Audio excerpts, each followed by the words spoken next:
Nacionalinė mokėjimo agentūra nuo šių metų kovo 1 iki balandžio 29 kviečia ūkininkus teikti paraiškas gauti paramą pagal Lietuvos kaimo plėtros 2014-2020 programos veiklos sritį – parama investicijoms į žemės ūkio valdas. Tai pirmasis šių metų paraiškų surinkimo etapas, kuriam skirta daugiau nei 36 milijonai eurų. NMA socialinių partnerių paprašėme pristatyti šios priemonės populiarumo priežastis ir paramos pagal KPP veiklos sritį – parama investicijoms į žemės ūkio valdas naudą ūkininkams. Kalba Žemės ūkio rūmų pirmininkas Arūnas Svitojus.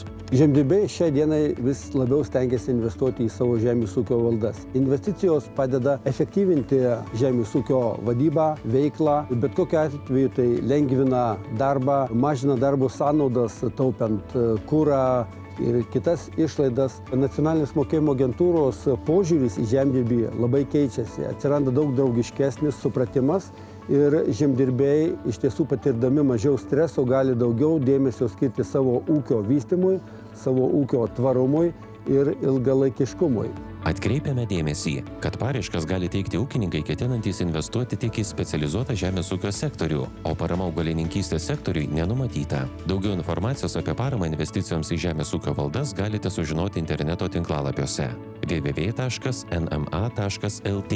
ir zoom.lrv.lt.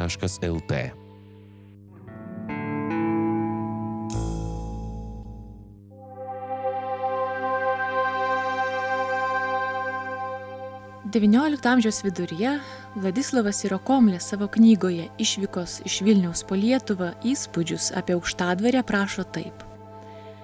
Kylame į kalną, pravažiavome miškelį ir štai prieš mūsų akis pasirodo Aukštadvaris, priklausąs Malevskiui.